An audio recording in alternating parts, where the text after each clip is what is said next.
Dear God, what in heaven's name, there's babies in the freezer. The words tore out of Maya Williams' throat before she even understood she'd spoken them. Two small bodies. Two boys curled up together between sacks of ice and frozen meats. Their skin was pale, lips tinged with blue. One of them blinked at her, barely conscious. The other whimpered, too weak to cry.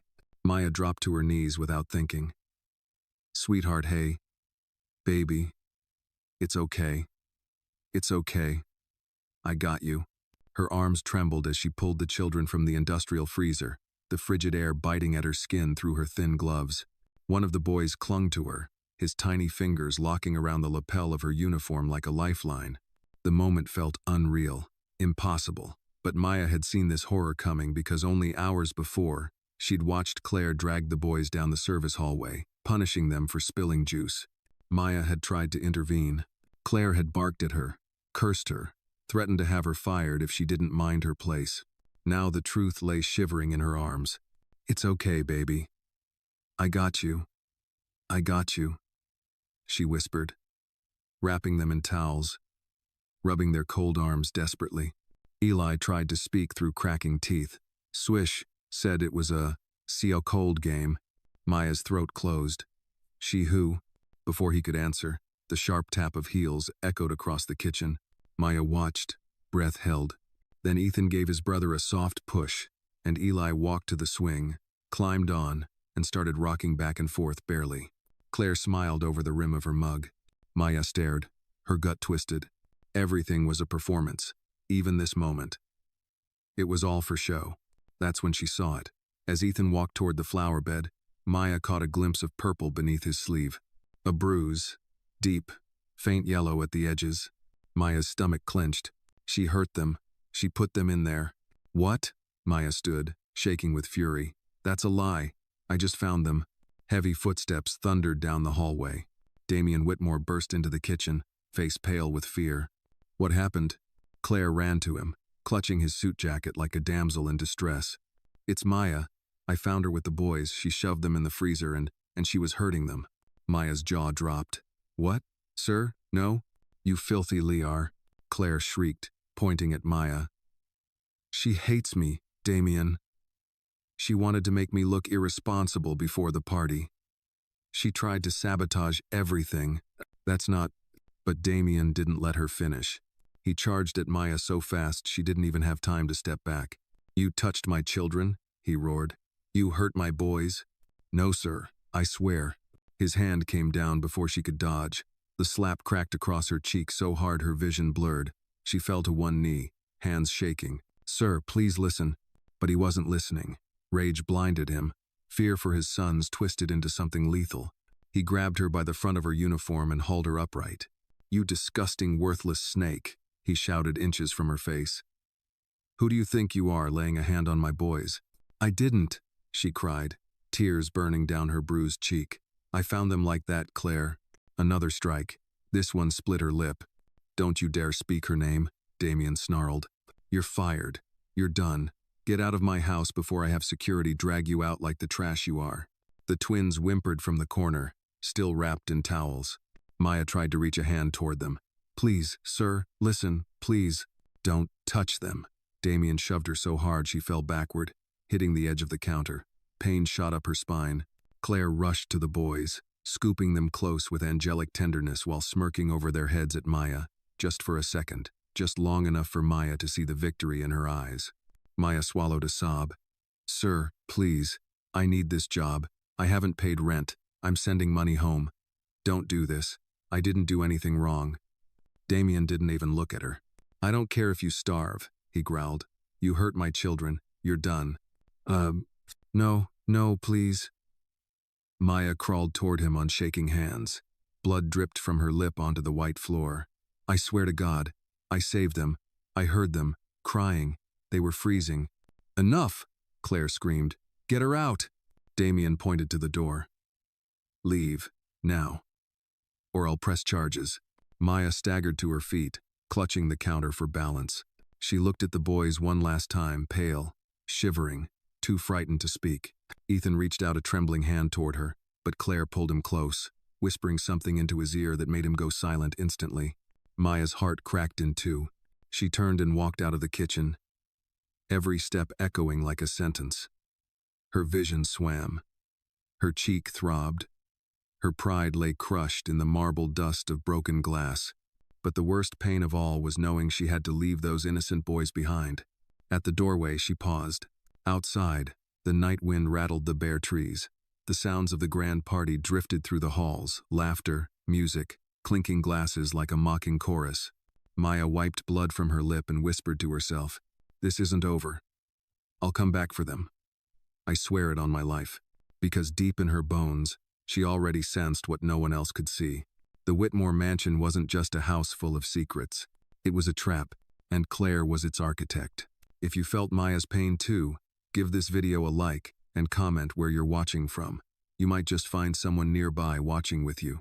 Chapter 2, A Game Called Cold. The rain had started just after Maya was shoved off the Whitmore property. Cold, steady, pitiless. It soaked through her coat as she stood outside the iron gates, suitcase in hand, lip bleeding, cheek swelling, heart torn wide open.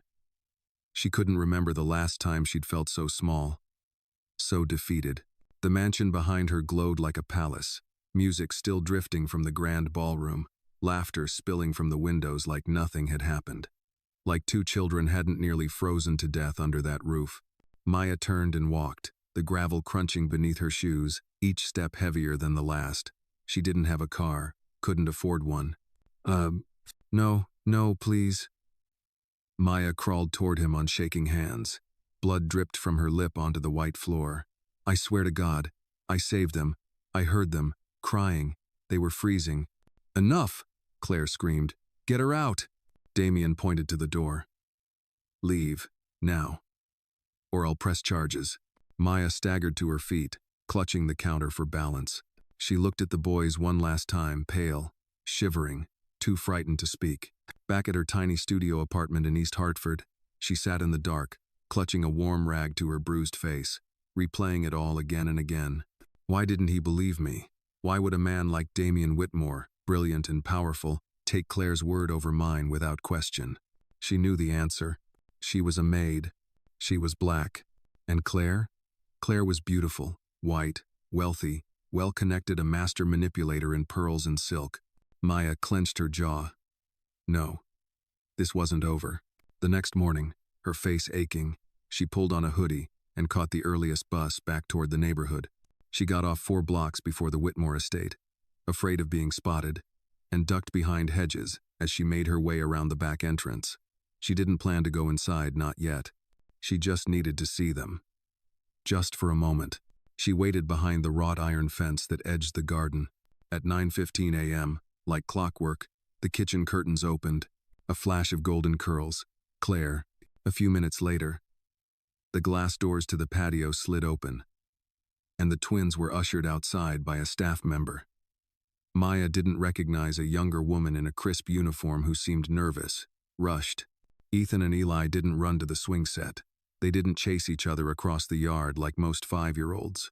They stood quietly by the bench, bundled in cardigans, eyes dull, shoulders slouched. They looked dimmed, like someone had turned down the brightness in their souls. Maya's hand trembled on the iron railing. Just seeing them alive gave her strength.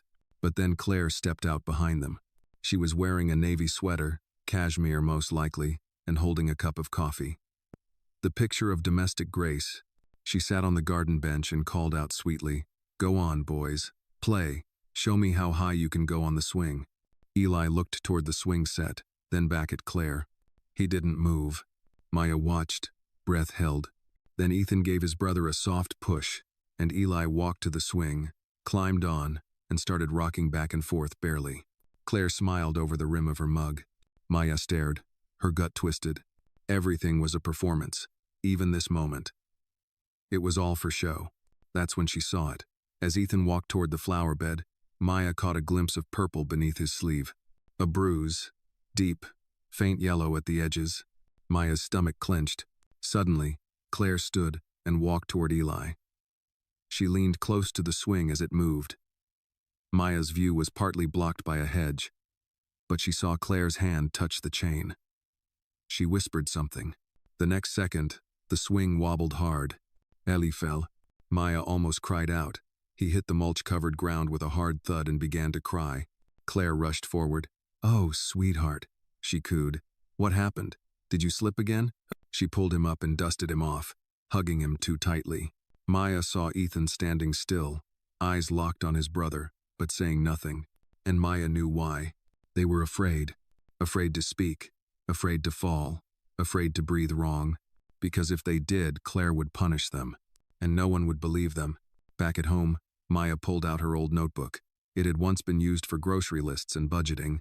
Now, it would become something else. She opened to the first page and wrote, Day 1, after the freezer. Ethan and Eli, visible signs of trauma. Claire, manipulative behavior, staged affection. Damien, volatile, blinded by image. She wrote for nearly an hour.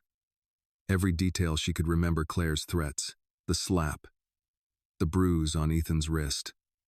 The fear in Eli's face. When she finished, she sat back and stared at the page. She knew what she had to do. She was going to gather proof. Real proof. Not just feelings. Not just instincts. They wouldn't believe her words. But they might believe facts. And she wasn't alone. She picked up her phone and scrolled to her call history. Dr. Morales, the children's pediatrician. He'd spoken gently to her once, during an earlier appointment. He'd noticed the same things, marks, quiet behavior, the sense of unease. But without evidence, he couldn't report anything. Maybe now he'd listen. She hit call. When he answered, she said, Dr. Morales, it's Maya William. I'm not working at the Whitmore house anymore. But something is terribly wrong with those kids. I need to talk to you. Silence. Then his voice firm. Concerned. Meet me tomorrow morning at the clinic. Come early. She hung up, heart racing. It had begun. She might have lost her job. She might be broke. She might be bruised. But she wasn't broken, because now Maya had something Claire didn't. A mission. And this time, she was going to be smarter. Claire Lannister swept in like a cold gust, gown shimmering, hair immaculate, a perfect smile plastered onto her face until she saw Maya holding the boys. In an instant, Claire's eyes widened, and she let out a dramatic gasp worthy of a Broadway stage. Oh my God, Maya, what have you done? Maya's blood turned to ice. What? What are you talking about? I saved... Claire screamed at the top of her lungs, voice high, panicked, carrying through the entire first floor. Damien, help! Still, she walked through the clinic doors like she had nothing to hide. The receptionist blinked at her. You're early, Honorable. The pediatricians don't start until... Dr. Morales is expecting me, Maya said quietly. The woman's eyebrows rose. She picked up the phone, murmured something, then pointed toward a hallway. Second door on the left. Maya thanked her and made her way down the corridor. Her steps were slow, deliberate. This wasn't about her anymore. It was about Ethan and Eli and whatever fresh hell Claire was planning for them next. Dr. Morales opened the door before she knocked. He was a man in his late 50s, tall, with salt and pepper hair and kind eyes that creased at the corners. He gestured for her to come in, then closed the door behind her. You're hurt, he said immediately, eyeing her face. I'm fine, Maya lied. Sit, he said gently. She's Saturday. For a long moment, neither of them spoke. Then Maya reached into her bag and pulled out the notebook. She placed it on the desk between them and opened to the first few pages. I started writing everything down, she said. Everything I saw, what the kids said, how they acted, the bruises, the freezer, everything. Dr. Morales flipped through slowly, his brow furrowed. I always suspected something wasn't right, he murmured. Claire, she always has an explanation. She's charming, but clinical, detached. If there's ever a concern, she handles it before I can ask questions. I tried to speak to Mr. Whitmore once about the boy's withdrawn behavior, and he shut me down. Told me not to question his fiancée. She's manipulating him, Maya said. He thinks she's perfect. She's got everyone wrapped around her finger. Dr. Morales turned another page. Locked in the freezer. Jesus.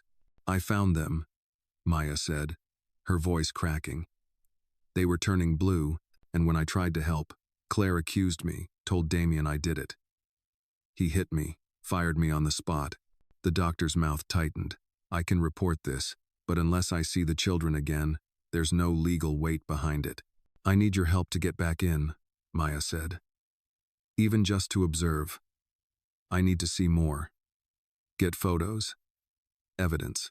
Dr. Morales looked at her for a long time, then slowly nodded. I have an appointment scheduled next week. I'll insist on seeing them in person, alone. If they're not brought in, that's a red flag in itself.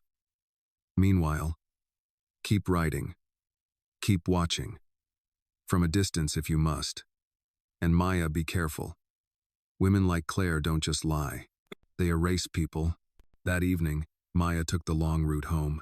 She passed the Whitmore estate on foot, keeping to the shadows. The grand gate was closed, the stone pillars flanked by security cameras and hedges trimmed with mathematical precision. She paused across the street. A dark SUV pulled into the circular driveway, its windows tinted. Claire stepped out, her silhouette unmistakable, a shopping bag dangling from one arm, phone pressed to her ear. She was smiling, the way predators do when they know no one's watching. Maya's grip on her phone tightened. Back home, she returned to her notebook. Praise égale, performance-based. Dreams equals emotional manipulation. Memory of mother equals weaponized guilt. She stopped, reread that last line. Claire had said something about their mother.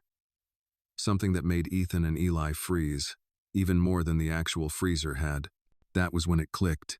Claire was rewriting the twins' memories. She wasn't just abusing them physically. She was reshaping their entire emotional reality, training them to associate their dead mother Isabel with disappointment, with guilt, with punishment. Maya stood up, shaking. She's erasing Isabel from their hearts. She remembered something Mrs. Carmichael, the neighbor, had once said when Maya passed her during a delivery errand. Isabel adored those boys, would have never let anyone hurt them. So how had she died? Claire had been her therapist, her confidant, the one Damien called after Isabel's postpartum episodes. And now Claire wore Isabel's ring, slept in her bed, mothered her sons. Maya knew what she had to do next. Tomorrow, she'd go back to Mrs. Carmichael, ask more questions, see if the old woman remembered anything else, anything about the days leading up to Isabel's death. She'd also begin tailing Claire whenever she could at the grocery store, the gym, wherever she went.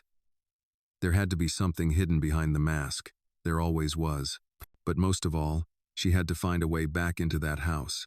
Because Ethan and Eli were still in danger. And every second that passed without intervention brought them closer to becoming shadows of themselves. Before going to bed, Maya pulled up her voice recorder app and whispered a journal entry into the microphone. My name is Maya William. I was fired from the Whitmore estate for a crime I didn't commit. 2 boys, Ethan and Eli, are being emotionally and physically abused by their father's fiancée, Claire Lannister. I intend to gather proof. This file is evidence. If anything happens to me, I want someone to know the truth started here. She paused, then added, I'm not a maid anymore. I'm a witness, and I'll be damned if I stay silent. The next morning, sunlight spilled across the Whitmore estate like a polished lie.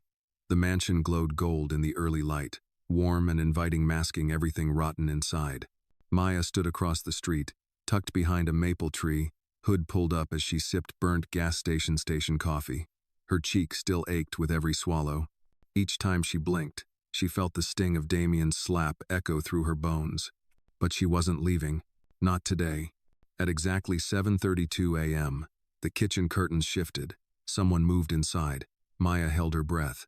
A moment later, the patio door cracked open, and a maid she hadn't seen before stepped out to shake off a tablecloth. Young. Nervous. Probably hired overnight. Claire works fast, Maya thought. Through the glass, she could see the breakfast table long, white, immaculate. Then she saw Ethan and Eli, tiny figures at the far end, climbing onto chairs too big for them. Her heart clenched. Inside, the twins sat quietly, heads bowed, hands folded. No giggles. No morning chaos like normal 5-year-olds. Just silence, as if silence had been beaten or frozen into them. Claire entered the dining room with the grace of a woman stepping onto a stage. She wore a cream-colored silk blouse, tucked neatly into tailored slacks, hair pinned into soft waves. Perfect. serene. Deadly. "Good morning, my angels," she chimed. Neither boy answered. Claire pretended not to notice. She placed bowls of fruit in front of them, leaning close enough that her shadow swallowed their tiny faces. "Eat up," she said, voice sugar-coated but tight underneath. "Breakfast is important." Ethan picked at a blueberry. Eli glanced sideways at his brother, his hand shaking as he reached for a grape. Maya squinted. Then she saw it. Eli winced, just slightly, but enough. His sleeve had slipped up his wrist, revealing a new bruise, dark, fresh, fingertip-shaped. Maya's chest burned. Claire's smile widened. "Good boys. That's better." She walked around the table, her heels soft against the rug, expression calm as a pond. But when she passed behind Eli, her hand dipped out of sight beneath the table. Eli stiffened. His tiny shoulders rose. He wasn't chewing. He was enduring. Maya's nails dug into her palm. A moment later, Damien entered the dining room, adjusting his cufflinks, tie slightly undone. He still looked exhausted from the night before, but Maya could see through the glass, even from across the street, that the guilt had not touched him. Not once had it crossed his face. "Morning," he said. Claire lit up like a chandelier. "Good morning, love." She glided to him, kissed his cheek, slipped an arm around his waist. To anyone else, they looked like the perfect American couple, wealthy, graceful, hygienically happy. To Maya, the picture was suffocating. "Kids behaving today?" Damien asked, ruffling Ethan's hair. "Oh, absolutely," Claire said sweetly. "They're angels with me." She flashed the boys a look, a warning cloaked in warmth. "Aren't you?" The nods were small, mechanical. Damien didn't see it. He moved to pour himself coffee, and Claire followed, brushing imaginary lint from his suit jacket. She whispered something in his ear, something soft and rehearsed. Maya knew that move. She'd seen it yesterday. Whisper, touch, praise Claire's holy trinity of manipulation. But today, Maya noticed something new. Every time Claire spoke to Damien, the boys' faces fell, as if her sweetness toward him was punishment for them. Claire tapped Damien's chest. "Don't forget, luncheon at 2, investor calls at 3, and the boys have a remote tutoring session later." Damien smiled, grateful. "What would I do without you?" Claire laughed lightly. "You'd lose your mind." The twins glanced at each other, a private, frightened look. Maya whispered under her breath, "You poor babies." The moment Damien left the room to answer a phone call, Claire turned back to the table. Her smile vanished. Everything inside her changed. "Sit up straight," she snapped. Ethan straightened so fast the chair legs squeaked. "Eyes here," she demanded. Eli raised his head instantly. She leaned down between them, voice a low hiss Maya barely caught through the glass.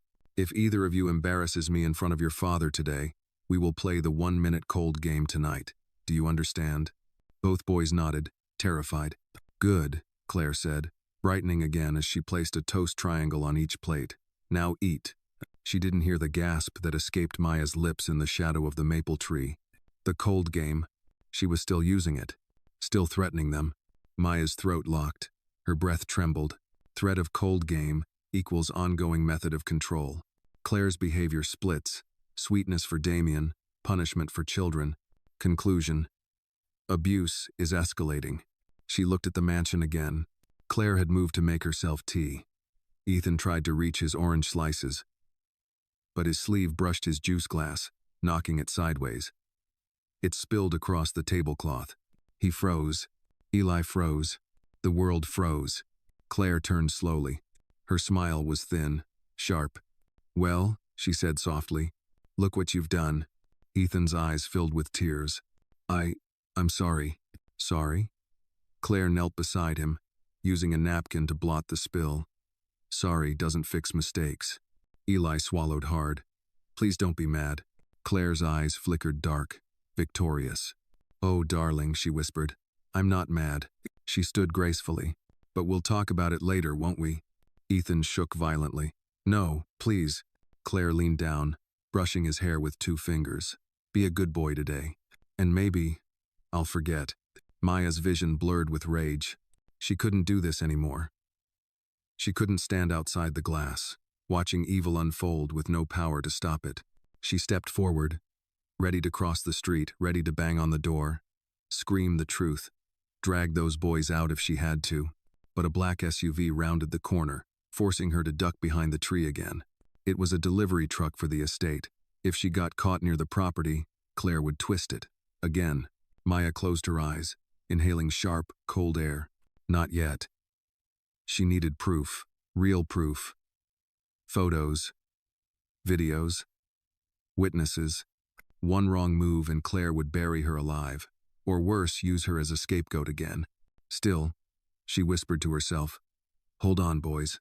I'm coming back. I swear to God I am." At that moment, Ethan turned his head toward the window, only for a second. But it was enough. His eyes found Maya through the glass. He didn't smile.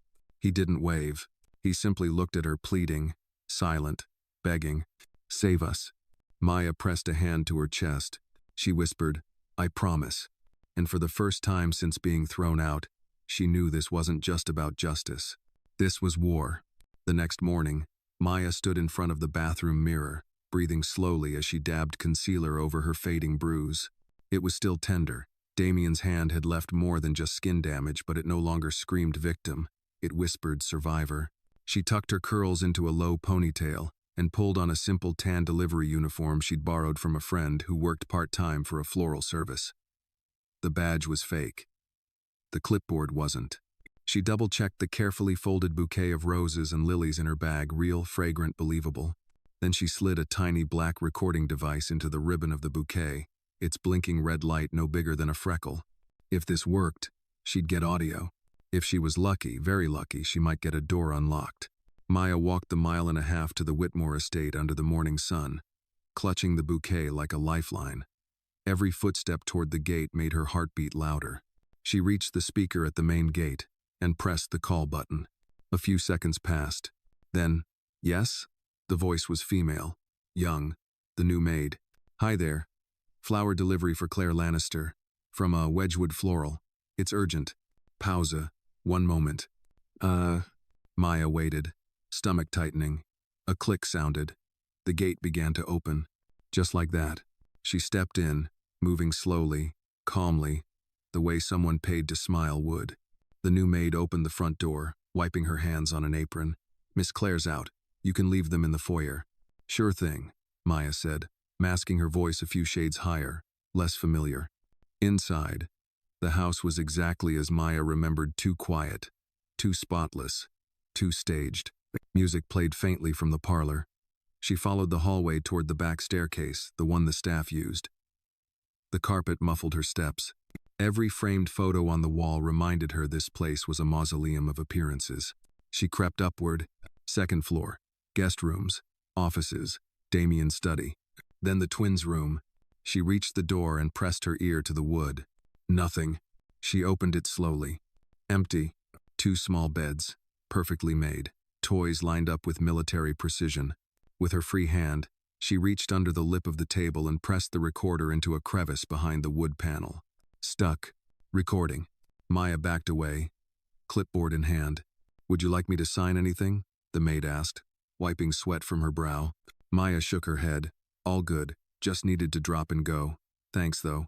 The maid smiled politely and opened the door again. And then it happened. As Maya turned to leave, a voice echoed from the hallway upstairs. A child's voice. "No, please don't." She froze. The maid didn't seem to hear it, maybe she was used to the noise. But Maya did. It was Eli. And he was scared. Maya turned her head slowly. The maid didn't notice. She was already walking away. Without thinking, Maya pulled a small hairpin from her pocket, the kind with a tiny strip of tape wound around it. She dropped it into the doorframe as she stepped outside. Then she let the door shut behind her. Not all the way. A child's voice. "No, please don't." She froze. The maid didn't seem to hear it, maybe she was used to the noise. But Maya did. It was Eli. And he was scared. Maya turned her head slowly. The maid didn't notice. She was already walking away. Without thinking, Maya pulled a small hairpin from her pocket, the kind with a tiny strip of tape wound around it. She dropped it into the doorframe as she stepped outside. Then she let the door shut behind her. Not all the way. No clutter, no crayons, no sign of childhood. Her stomach twisted. Then a sound from down the hall. A voice, Claire's. Low, controlled. Quiet down, this is your fault. Followed by Ethan's whisper, but he was crying. Maya turned toward the sound. A narrow hallway led to what used to be Isabel's yoga studio, now closed off with heavy curtains. The door was ajar. Maya edged closer, careful not to breathe too loudly. She peeked inside. Claire stood in front of a small desk, holding Eli by the wrist. Hard, too hard. Eli's face was red, wet. You embarrassed me, Claire whispered. You make Daddy worry. And when Daddy worries, he gets angry. Do you want that? Eli shook his head fast. Claire let go of his arm. Then, calmly, she walked to a small cooler on the table and opened it. Ice. She picked up a towel, scooped out 2 handfuls, and turned back toward him. Now hold this on your face, or the swelling will make you look guilty. Maya's hand covered her mouth. She stepped back, heart hammering, vision spinning, and that's when a floorboard creaked beneath her foot. Silence. Inside the room, Claire turned. Footsteps. Who's there? Maya ran. Down the hall. Around the corner. Back to the stairs. Voices behind her now. Hey! Who's upstairs? A man's voice. Security. Maya flew down the service stairs, nearly slipping. Back into the foyer. She didn't look back. She yanked the door open, thank God the pin still held, and sprinted down the driveway, bouquet bag bouncing on her shoulder. By the time she reached the gate, she could hear shouting from inside. But she didn't stop. She didn't stop until she reached the street. Behind a parked car, she crouched and gasped for breath, hands shaking. Then she reached into her pocket and pulled out her phone. The recorder, still live. She stopped it, then played the last minute. Claire's voice. You embarrassed me. Ellie's sobs. Hold this on your face. Clear, crisp. Maya smiled through her tears. She had it. Proof. She had her first real evidence. Maya didn't go home right away. She walked. Fast, at first, then slower as the adrenaline wore off. By the time she reached the edge of downtown Hartford, her knees felt like water, and her throat burned from dry gasps. The sickening calm in her voice as she said, Now hold this on your face. Maya's eyes stung. It was irrefutable. It was abuse. It was proof. But what now? She couldn't go to the police. Not yet. Not without more. This audio was powerful, but the system had 1,000 ways of explaining it away. She was frustrated. She was helping the child with an injury. It was taken out of context. No. She needed context. Dates. Patterns. More recordings. Visual evidence. She needed to build a case. And she needed someone who knew how to handle this. She opened her phone's contacts and scrolled until she found the name. Naomi Rowe, family law attorney. They hadn't spoken in years. Naomi had once volunteered at the shelter Maya's mother stayed in during a custody dispute. Maya remembered her voice calm, sharp, warm when needed, ice when not. A black woman who didn't blink when the system tried to bury people like her. She hit call. After 4 rings, a voice answered. Rowe and Partners. Naomi speaking. Maya's voice cracked. Naomi, it's Maya William. I don't know if you remember me. There was a pause. Then, of course I do. I was just thinking about your mom the other day. How are you? I'm in trouble, Maya said. Or no. I'm not. But 2 little boys are. And I have something. Proof. But I don't know how long I'm safe with it. Where are you right now? Downtown, Hudson and 9th. I'll be there in 20. Don't go anywhere. Naomi arrived exactly 16 minutes later in a beige trench coat and boots that clicked with purpose. She swept Maya into a hug. Not too tight. Just enough to say you're not alone anymore. They sat in the back of Naomi's Volvo, heat blasting, Maya playing the recording while Naomi listened without blinking. When it ended, Naomi exhaled through her nose. You said this happened today? Yes. Naomi's fingers were already flying over her phone screen. We'll need to timestamp it, get a forensic chain of custody. I have a contact who can enhance the audio and clean up the background. But Maya, this is good, really good. She's still hurting them, Maya said. And no one believes me. I do, Naomi said simply. And I believe this is the crack in her facade. The system doesn't move fast, but it moves if you push hard enough and smart enough. Maya blinked back tears. First, Naomi continued, we're going to document everything. Every date, every bruise you witnessed, Every threat. Names, locations, timestamps. Then we'll build a report and submit it to Child Protective Services, but we'll do it through a legal advocacy group, not directly. Less red tape. Less chance of it getting lost in the shuffle. Will they come to the house? If we do it right, Naomi said, they'll have no choice. Maya hesitated. Claire's careful. If she suspects anything, then we stay ahead. Do not contact Damien. Do not return to the house. No more stunts. I had to go in. I know, and it worked. But the next time, it could cost you more than a bruise. Maya swallowed. From now on, Naomi said, we do this by the book. That night, Maya slept for the first time in nearly a week. It wasn't restful, but it was real. The next morning, she met Naomi at her office, where they began organizing the case file. Naomi printed transcripts of the recording and helped Maya write a sworn affidavit of her eyewitness accounts. Maya, she said after reading the first few pages, you've done something incredible here. Most people walk away. You stayed. You fought. I was just doing what anyone would do, Maya said. No, Naomi replied. That's exactly the problem. Most people wouldn't. Meh. By noon, Naomi had secured a meeting with a private child welfare investigator who'd worked with the attorney's office before. A former social worker, mid-60 seconds, white hair, flannel shirt, steel eyes. His name was Ben Harlow. Maya met him that afternoon at Naomi's office. You the maid? He asked. Was, Maya said. He nodded. That's good. It means you were invisible. People say things around the invisible. She handed him the notebook, her voice recorder, the timeline.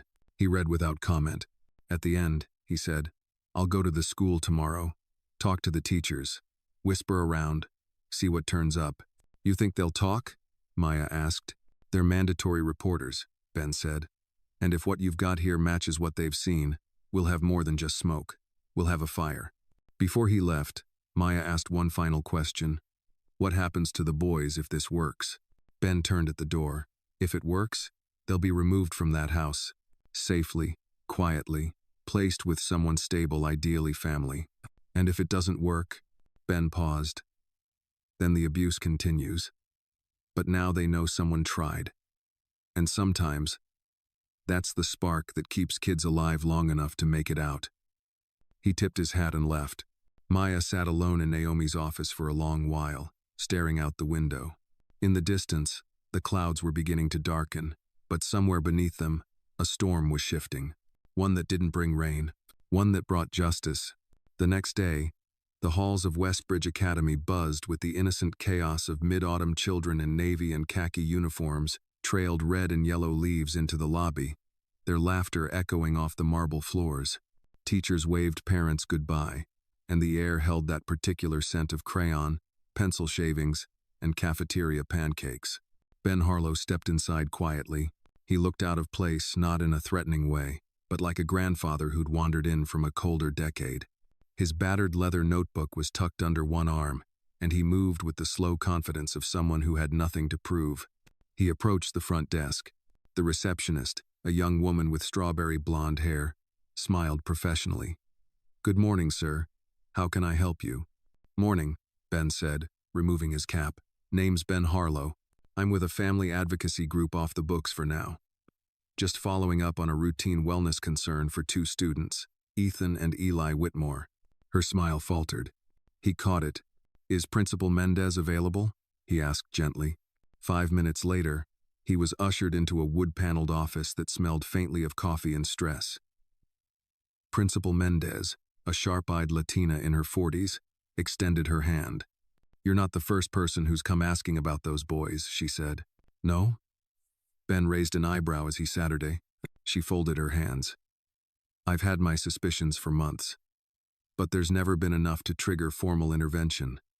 And with a family like the Whitmores, well, people tend to tread lightly. Money shields like armor, Ben said. And Claire Lannister? Mendez continued.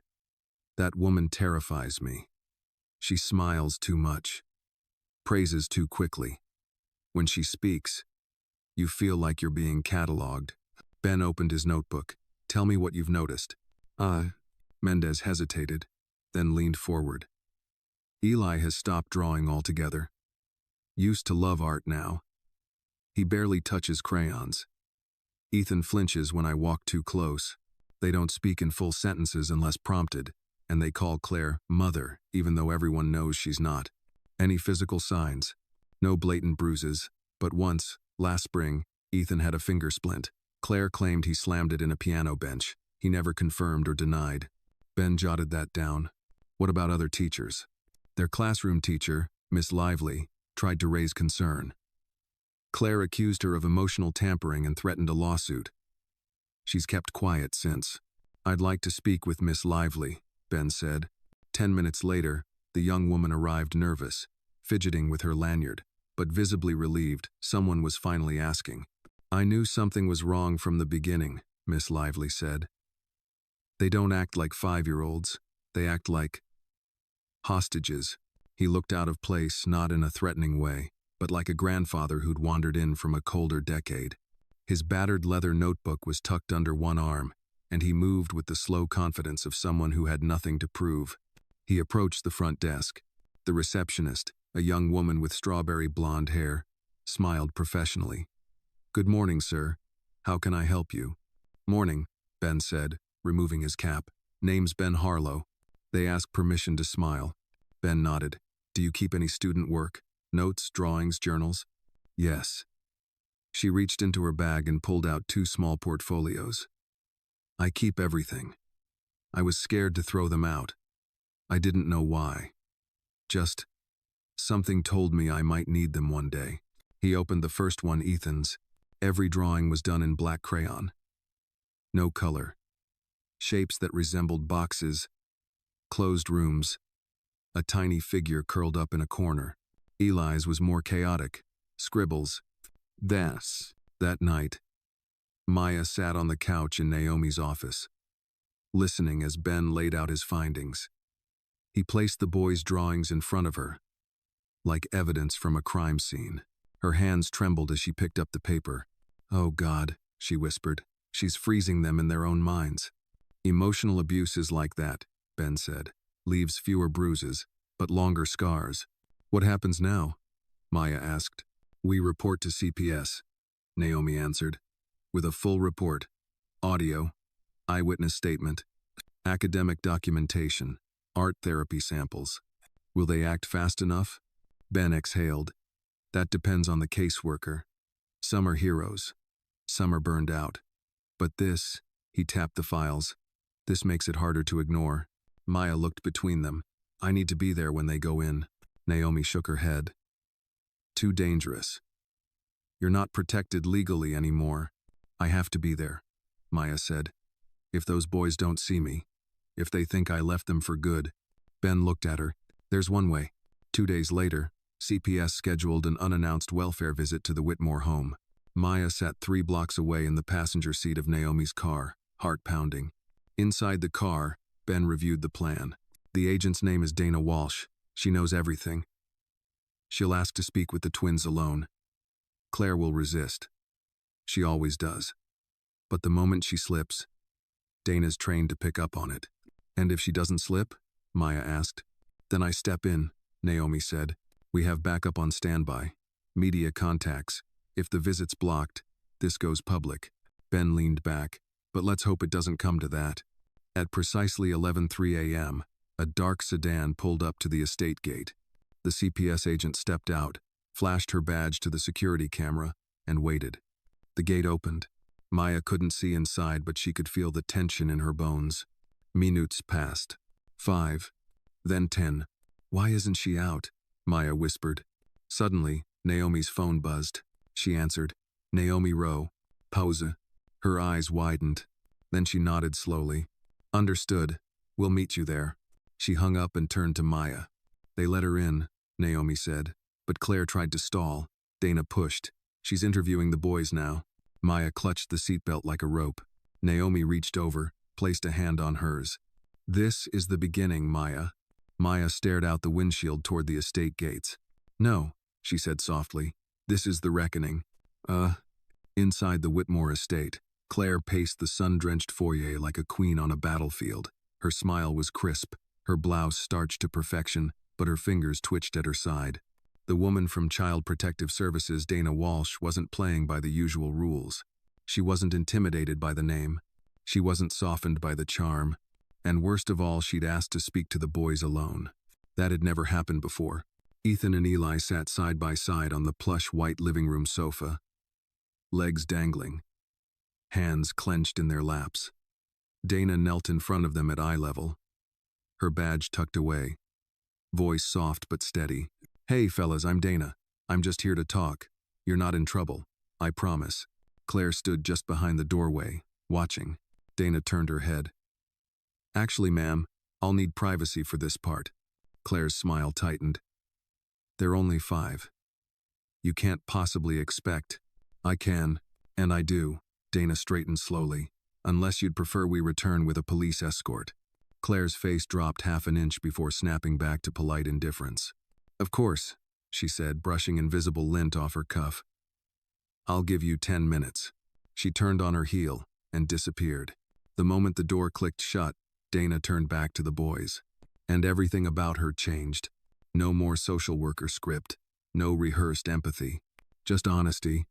"Okay, you two. Listen to me very carefully. You're safe right now. I promise. But I need your help to keep you safe. Can you do that?" Eli looked at Ethan. Ethan nodded slowly. Dana continued.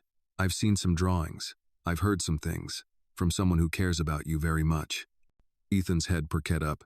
"Maya?" Dana smiled. "That's right." Eli's lip trembled. "She didn't leave?" "No, sweetie. She's been trying to protect you every day since." Tears filled both their eyes. Dana leaned forward. "Did Claire ever lock you somewhere cold?" They hesitated. Eli whispered, "The freezer." Dana didn't react, just wrote something quietly on her notepad. "Did she ever hurt you?" Ethan glanced at his brother, then nodded. Dana asked one final question. "Do you want to go somewhere safe, just for a little while?" They both nodded, this time without looking at each other. The decision had already been made in their hearts. Down the block, Maya sat on the curb, elbows on her knees, hands trembling. Naomi stood beside her, pacing slowly, checking her phone every 2 minutes. Across the street, the CPS vehicle still idled behind the security gate. Too still. Too long. Ben watched through binoculars. "Wait for it." Then, at 11:29 a.m., the estate's front door opened. Dana emerged, and behind her Ethan and Eli, both clutching small backpacks. No Claire in sight. Maya shot to her feet. "Oh my God." Naomi grabbed her shoulders. "Don't run to them. Let Dana do her job." Maya's whole body ached to move, but she obeyed. Dana walked the boys to the car and opened the back door. She helped them in, said something softly, then closed it. She turned to glance back at the house before climbing into the driver's seat. Moments later, the sedan pulled out through the gate. Ben lowered his binoculars. "They're out." Naomi's phone buzzed. A message from Dana. "Clear. Interview complete. Emergency order in process. Maya can see them soon. Stay put." Maya sobbed into her hands, shaking with relief. The boys were safe. Finally safe. Later that night, Maya sat in Naomi's living room. The lights were low. The tea had gone cold. But she didn't care. Her mind was still processing the image of the twins walking away from that house. "Where are they now?" she asked quietly. "A group home in the suburbs," Naomi said. "Only temporary. Dana's fast-tracking the order to place them with a family member, if possible." "They don't have anyone," Maya murmured. Naomi raised an eyebrow. "That's not entirely true." Maya looked up. "You," Naomi said simply. Maya blinked. I'm not related." "You don't have to be," Naomi replied. "Connecticut law allows for placement with a non-relative if there's a demonstrated bond and a safe environment. And those boys? They trust you more than anyone alive. Listen to me very carefully. You're safe right now. I promise. But I need your help to keep you safe. Can you do that?" Eli looked at Ethan. Ethan nodded slowly. Dana continued. "I've seen some drawings. I've heard some things. From someone who cares about you very much." Ethan's head perked up. "Maya?" Dana smiled. "That's right." Eli's lip trembled. "She didn't leave?" No, sweetie. She's been trying to protect you every day since. Tears filled both their eyes. Dana leaned forward. And the anonymous watchdog blog that's been exposing cover-ups like these for years. Ben, sitting quietly nearby, added, Claire's influence won't protect her when the public starts asking questions. Naomi pressed play. Once again, Claire's voice filled the room, cold and cruel. You embarrassed me. You make Daddy worry. And when Daddy worries, he gets angry. The words felt heavier now, more dangerous, but also more powerful. Proof. Truth. Justice. Naomi looked at Maya. Tomorrow, she doesn't get to hide behind wealth, or charm, or Damien's shadow. Tomorrow, her mask cracks for good. Maya took a deep breath, and for the first time since this began, she smiled without fear, because tomorrow wasn't just another day. Tomorrow was the day the world finally heard. Morning broke not with birdsong or sunlight, but with the sharp trill of phones buzzing across Hartford. Emails pinged, headlines updated. Social media lit up with a firestorm that burned hotter by the hour. Claire Lannister's name was on every screen. Audio leaked of heiress verbally abusing child. Investigation ongoing. Whitmore twins removed from home after disturbing recording surfaces. Is this woman the real power behind a billionaire's throne? The audio file had gone viral by 9:04 a.m. By 9:07, Claire's publicist re-signed. By 9:12, Damien Whitmore stepped out of an investor conference in Manhattan, phone pressed to his ear, face ashen. And by 9:30, the front gate of the Whitmore estate was barricaded by press vans and flashing cameras. Inside the house, Claire stood in front of the bathroom mirror, calm, collected, but her pupils trembled with panic. She clutched her phone tightly, fingers white. She'd made 6 calls to Damien, no answer. 3 to her attorney, straight to voicemail, and 1 to the one person she never thought she'd need, her sister. It had gone unanswered too. She opened Twitter. Mistake. The trending tab read, Number protect the twins. Claire Lannister exposed. Number where is Damien Whitmore? Her hands shook. This wasn't just a scandal. It was annihilation. Across town, Maya sat in Naomi's office, watching it unfold in real time. Her hands were steady, but her chest pulsed with nervous fire.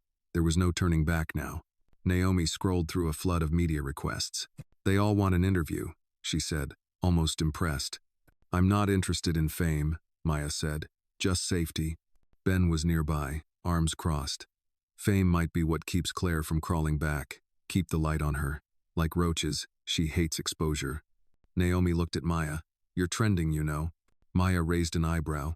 Naomi smirked and turned the screen toward her. A screenshot of Claire's audio overlaid with Maya's name and the caption, This woman risked everything to protect 2 children who weren't even hers. Be like Maya.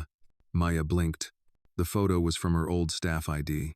Frizzy curls, no makeup, a tired but gentle smile. She looked ordinary, and yet, to the world right now she looked like a hero. Naomi's voice softened. They see you. Really see you. Maya exhaled. I didn't do it to be seen. I know, Naomi said. That's what makes it matter. At noon, Damien finally called. Naomi answered on speaker. Where is she? His voice cracked. Where are my sons? Naomi kept her tone firm. They're in protective custody, per CPS order. And you are not to contact them until further evaluation. You're being investigated as well for negligence. I didn't know, he said, almost begging. I didn't know. Maya stepped closer. Yes, you did, she said. You just chose not to look. Silence. Then Damien whispered. Can I speak to Maya?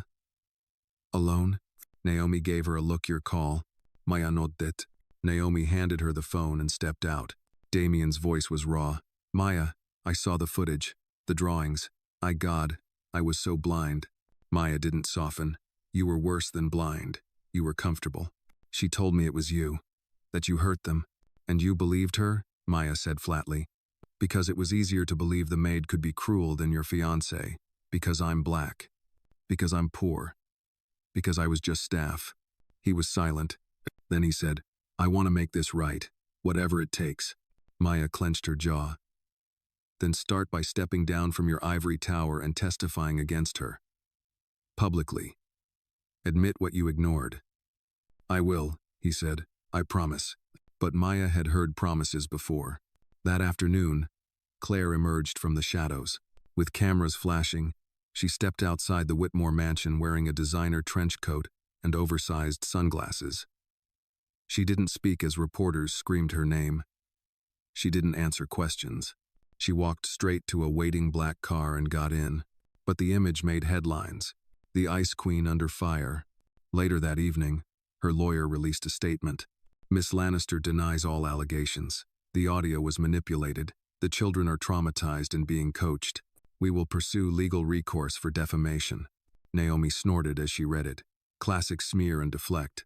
Ben was less amused. She's building a defense. Fast. We're building faster, Maya said. Because now, Maya had another voice on her side. A teacher. And another.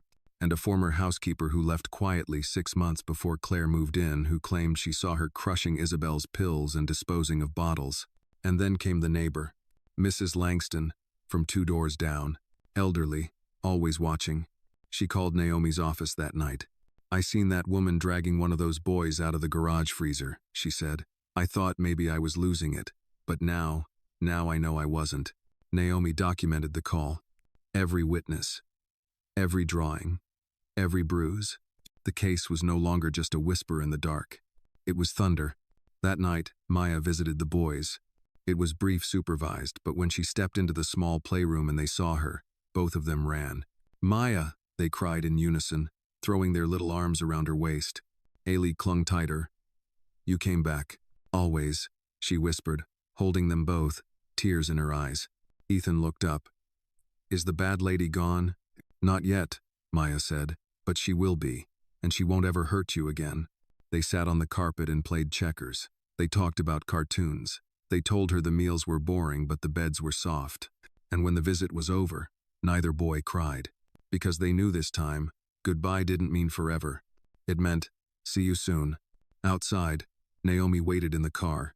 Maya slid into the passenger seat and looked out the window toward the glowing lights of the facility. How long until we go to court? She asked. Naomi answered, soon, and when we do, we'll be ready. Maya nodded, because the story wasn't over. But the battle had begun. The Hartford Superior Court was a gray monolith of bureaucracy. But on the morning of the emergency custody hearing, it buzzed like a hornet's nest. Reporters swarmed the steps, clutching notepads and mics, their eyes hungry for spectacle. The words Whitmore twins abuse case were on every screen, every tongue. Inside, the air was thick with tension and cold recycled air. Fluorescent lights buzzed overhead.